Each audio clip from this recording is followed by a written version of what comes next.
nightmare for a long time, even before I was caught, for years now.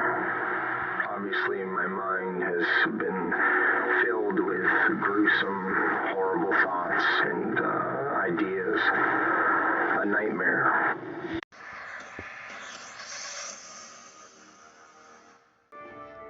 Welcome to another day in the life of murder and mystery, where we get to figure out who done it, why they did it, and who are the victims. So come join us for another day in the Butterfly Empire. These obsessive desires and thoughts wanting to control them, to, I don't know how to put it, possess them permanently. And that's why you kill them. Right. The dark woods of Florida's highways. It was down dirt roads like this that 7 men met the madness of one angry woman.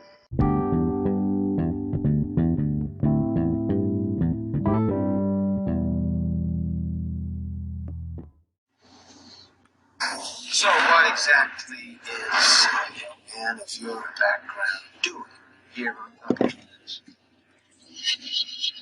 I'm Charles Schmidt. And you're Clark? There's a lot of lost souls in Alcatraz. What did you see? Heard voices. Was it the ghost of Edwards? What? What is that? Shakespeare himself put it. There is nothing, either good or bad, but thinking makes it so. Meaning what? When I get the order, somebody has to disappear. Into cell 13 they go.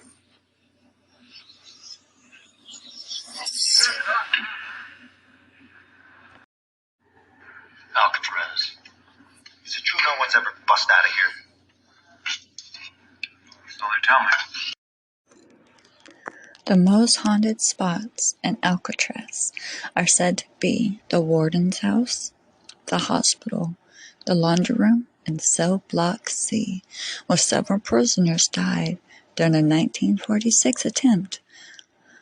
According to multiple paranormal investigators, prisoners and guards alike, cell block D, which was solitary confinement, is a spot where the most paranormal activity. Alcatraz was ceded to the United States from Mexico in 1848 and given its strategic location in San Francisco Bay. The government immediately began fortifying the island. Not long after, planners realized the isolated setting would make for a great prison. Soon, deserters, escapees, and those convicted of treason began arriving. The prisoners here experienced nothing short of absolute hell. There was no natural water source, so they were forced to drink contaminated water. They were only given 1 meal a day and spent the day in the dark, stacked head to foot, foot to head, in tiny cells in the basement of the guardhouse. It is believed that many of those unfortunate souls who were in the bowels of the island lost their minds. If they misbehaved, they were thrown in what described as a torture chamber, which were damp, unlit holes carved out of the rock basement where uncooperative prisoners were beaten and locked up in the dark with the rats. Many believe that their souls still roam the grounds. The lighthouse on Alcatraz Island has similar stories, as the original was built in 1854. It was replaced in the early 1900s, but according to reports, on foggy nights, the old tower will appear as a shrill whistle. Many sounds and green light flashing slowly around the entire island. Once in circles, it disappears just as quickly as it formed. By the time Alcatraz became a federal penitentiary in 1933, many deprived souls have already perished on the island. Almost every guard and official who served at Alcatraz until it was shut down by the Attorney General Robert Kennedy in the early 1960s experienced something out of the ordinary. Reports indicate that multiple times guards were called into action because of the sounds of cannon shells firing and victims screaming. The indication that occurred were so realistic, guards were summoned to the armory, grabbed weapons, and headed outside to find nothing. There was no explanations for the noises they heard. Warden James Johnston, in the Devil's Prison of America. The first warden of Alcatraz was a man by the name of James Johnston, and one notable thing about him is that he didn't believe in ghosts. They may have changed one day when he was leading a group of guests on a tour of the Devil's Prison of America. As Johnston was telling the guests about the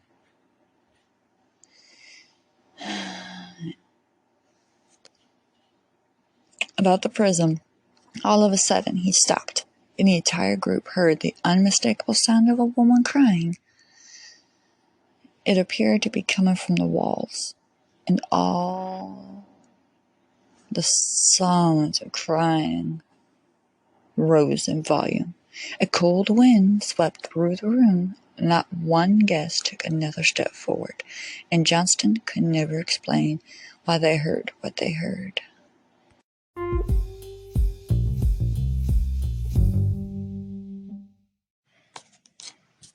Alcatraz is one of the most famous prisons to be found in the United States, even though it hasn't been open for years.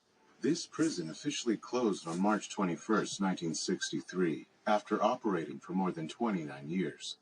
Over the years, it's built up quite a reputation for itself, especially due to its location on an island, making it separate from the mainland. At its peak period of use in the 1950s, the Rock, or America's Devil Island, housed over 200 inmates at the maximum security facility. Alcatraz remains an icon of American prisons for its harsh conditions and record for being inescapable. The 12-acre rocky island, 1.5 miles from San Francisco, featured the most advanced security of the time. Some of the first metal detectors were used at Alcatraz. Strict rules were enforced against the unfortunate inmates who had to do time at Alcatraz. Nearly complete silence was mandated at all times. The name Alcatraz is derived from the Spanish Alcatrazes. In 1775, the Spanish explorer Juan Manuel was the first to sail into what is now known as San Francisco Bay. His expedition mapped the bay and named one of the 3 islands Alcatrazes. Over time, the name was angelicized to Alcatraz. While the exact meaning is still debated, Alcatraz is usually defined as meaning pelican or strange bird. In 1850, a presidential order set aside the island for possible use as a United States military reservation. The California gold rush, the resulting boom in the growth of San Francisco, and the need to protect San Francisco Bay led the U.S. Army to build a citadel, or fortress, at the top of the island in the early 1850s. The Army also made plans to install more than 100 cannons on the island, making Alcatraz the most heavily fortified military site on the West Coast. Noise. Together with Fort Point and Line Point, Alcatraz formed a triangle of defense, designed to protect the entrance to the bay. The island was also the site of the first operational lighthouse on the west coast of the United States. The U.S. Army used the island for more than 80 years, from 1850 until 1933, when the island was transferred to the U.S. Department of Justice for use by the Federal Bureau of Prisons. The federal government had decided to open a maximum security, minimum privilege penitentiary to deal with the most incorrigible inmates in federal prisons, and to show the law-abiding public that the federal government was serious about stopping the rampant crime of the 1920s and 1930s. We got many people like George Machine Gun Kelly, Arthur Doc Barker, Alvin Creepy Karpovich, Robert the Birdman Stroud,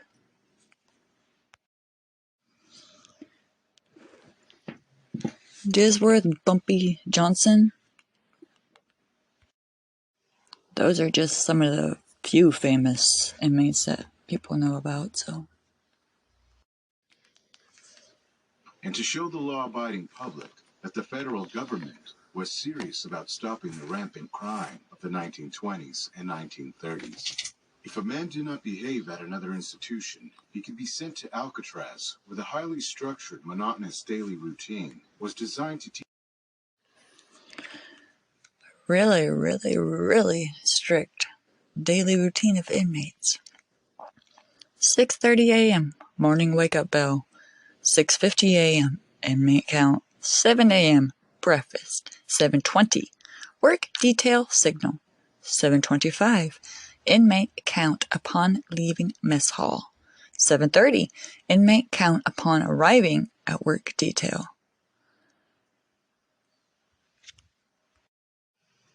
9:30 inmate count / rest period. 11:30 a.m. inmate count on leaving work detail. 11:40 lunch. 12 p.m. inmate count. 12:20 single file line to recreation yard. 12:25 shop detail lines formed. 12:30 inmate count on arriving at work detail. 2:30 p.m.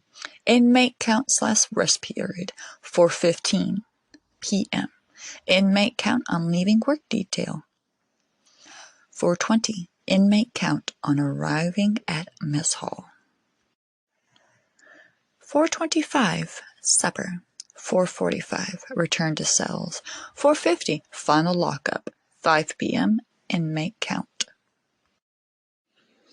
5 p.m. inmate count. 8 p.m. inmate count. 9:30 p.m. inmate count / lights out. At Alcatraz, a prisoner had 4 rights: food, clothing, shelter, and medical care. Everything else was a privilege that had to be earned. Some privileges a prisoner could earn included working, corresponding with and having visits from family members, access to the prison library, and recreational activities such as painting and music. While several well-known criminals, such as Al Capone, George Machine Gun Kelly, Alvin Karpis the First, Public Enemy Number 1, and Arthur Doc Barker did time on Alcatraz, most of the prisoners incarcerated there were not well-known gangsters, but prisoners who refused to conform to the rules and regulations at other federal institutions, who were considered violent and dangerous, or who were considered escape risks. Over the 29-year period that the federal prison operated, 36 men, including 2 who tried to escape twice, were involved in 14 separate escape attempts. Of these, 23 were caught, 6 were shot and killed during their escape, and 2 drowned.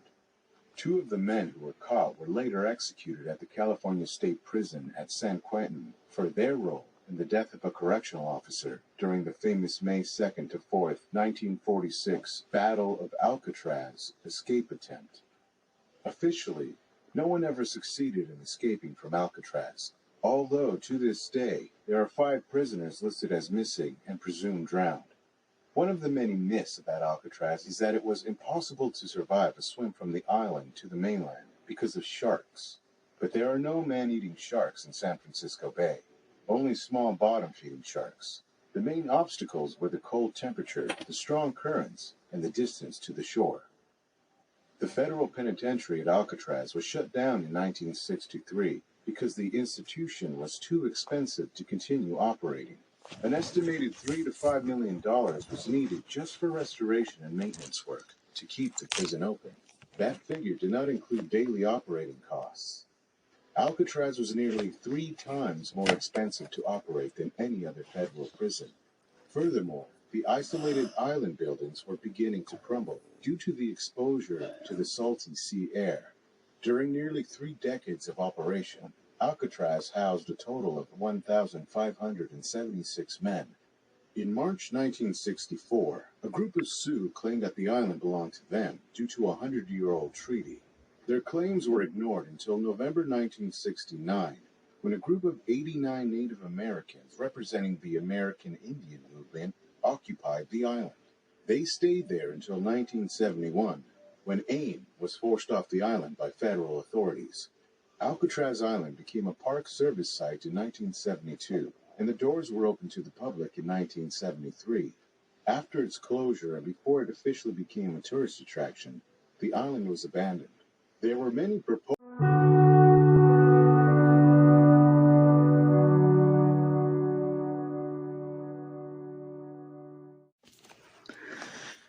The legend, the one, the only,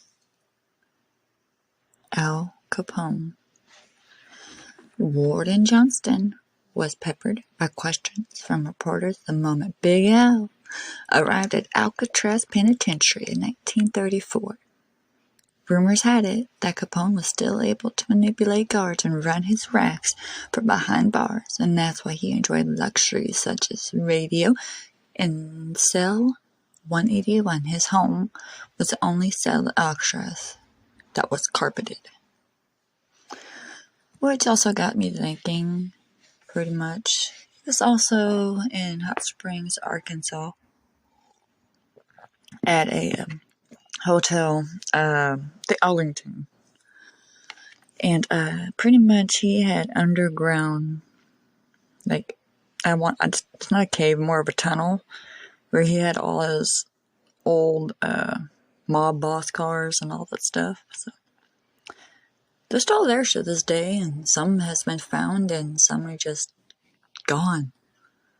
So you can literally go there and rent his room and stay in it and all that stuff. So, but anyways, off topic. But the baseball-bringing Chicago mob boss soon fell victim to bullies and was even stabbed by a fellow inmate on June 23, 1936. In another favor by the guards, Capone was allowed to use his recreational time playing his banjo in the prison shower instead of going outside.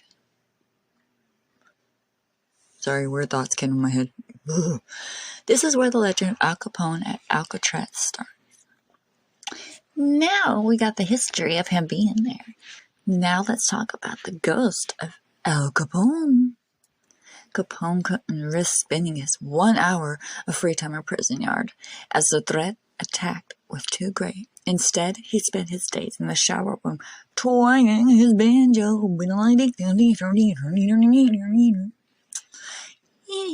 But the thing is, nearly a century later, many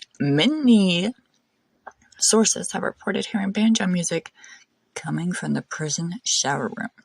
One of the people who heard the music was Ranger Lori Brosnan, who said that visitors have also reported a cold chill in the room. Brosnan also reported that at times when every door in Alcatraz was locked up for the night, she was the only one with the keys. Doors were heard slamming, whispers lingering down the halls. Ooh, creepy. But Capone didn't die at Alcatraz, but he lost his mind there. He was gone left field. He was so far gone that he was released from federal custody and spent the rest of his life in hospital care. That's a much better fate than the men who started and fought at the Battle of Alcatraz, and their ghost haunted the ground for different reasons. One night, May 1st, 1948, 3 prisoners, Bernard Coy, Maven Hubbard, and Joe Kretzer, took multiple guards hostage and broke into the armory. Armed to the teeth, the 3 men took over and freed an entire cell block.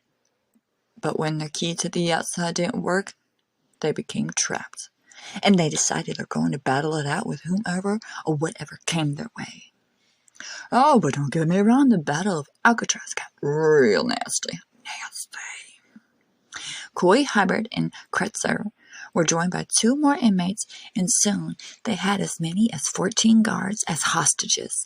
Kretzer made the devious decision to fire on the guards, and many of them were mortally wounded. As the body count mounted, the anger and frustration built, and some have said that rage can still be felt today. Oh, the rage. not the rage. A brave group of guards penetrated the cell house and managed to free the hostages, while the prisoners retreated to higher positions. During the night of May 2nd, the battle, now in its second day, continued as the guards unleashed a barrage of small arms, machine guns, and mortar fire at the prisons. They asked to surrender, but Warden Johnston refused to accept it. But the battle and the energy both stayed.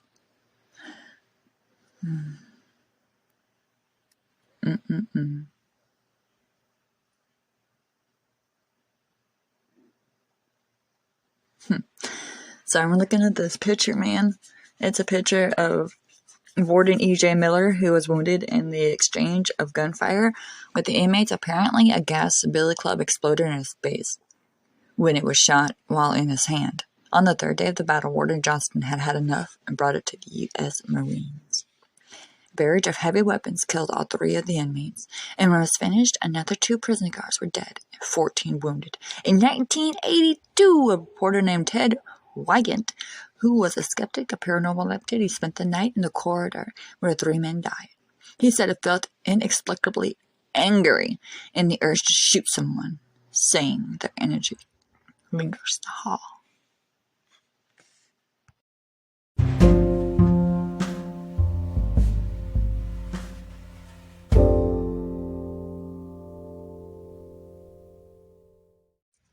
Now let's get down to business with the inmate life of Alcatraz. Encounters with paranormal and tales of haunting are thought to come from the bad energy that inmates from the island and prisoners passed. Inmate life was no picnic at Alcatraz, as it was nicknamed. Many inmates lost their minds. Alcatraz was epitome of isolation, as every single cell was made for one man, and each prisoner spent 23 hours a day inside their cell. And it's said that their whispers still can be heard, as their maddening screams. That's just what reverberates, as there are many tales of prisoners themselves have terrifying encounters. Alcatraz had a strict maximum occupancy for its cells, topping off at just 1 inmate per jail cell. Alcatraz was generally kept at a capacity of 330 men, which meant individual cells allowing for assured safety and privacy. This resulted in Alcatraz being the sort of Mykonos of prison destinations for some federal prisoners, requesting this all-inclusive hotspot for their mandatory stays. Cells were divided into blocks, with blocks B and C housing 336 cells measuring a cozy 5 feet by 9 feet. Cell block A was the real fixer-upper of the blocks. A broken-down row of cells with so much unlocked potential, this block was not used to house inmates for any significant amount of time. Cell block D was reserved for those sent to solitary confinement, and though those cells were larger than the typical cells, inmates were forced to spend 24 hours a day in this space, with one weekly exception to spend some time in the recreation yard. Solitary confinement could last anywhere from a few days to several weeks, and as a former inmate, Jim Quillen, put it, a day in the hole was like an eternity. Prisoners in Alcatraz.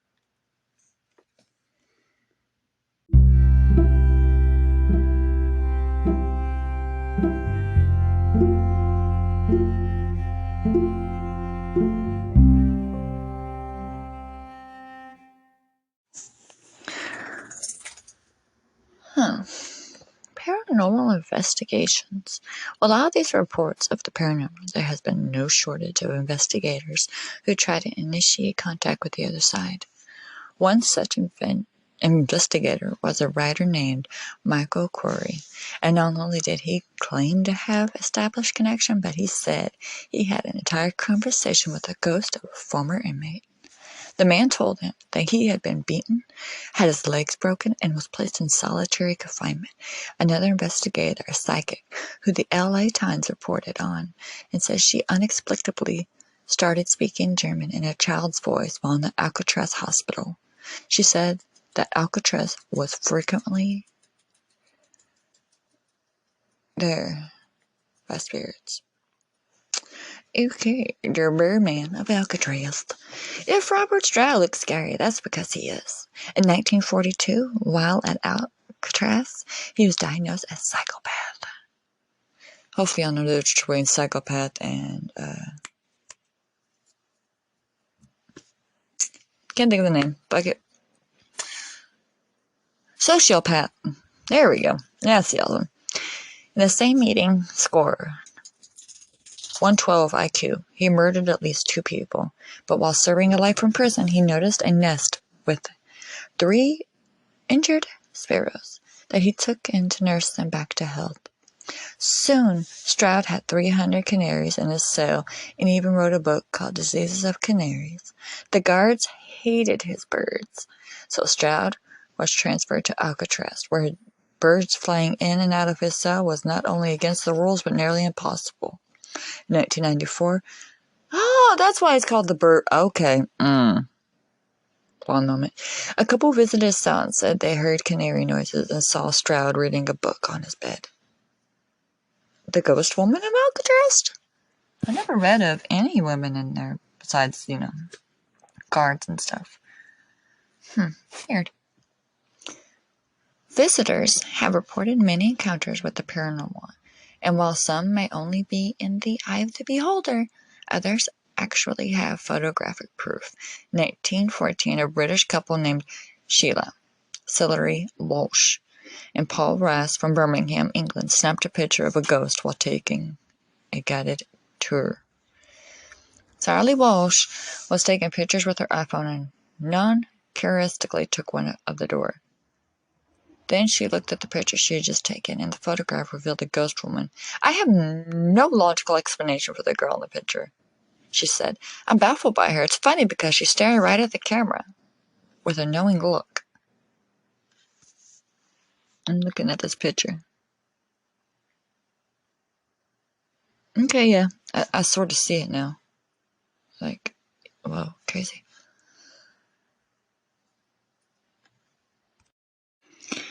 Well, ladies and gentlemen, they, them, he, her, him, Billy Bob Thornton's. I am about to wrap this episode up. And thank you for joining me. I am your butterfly queen. And you are listening to the Butterfly Empire podcast. Have a wonderful day or night.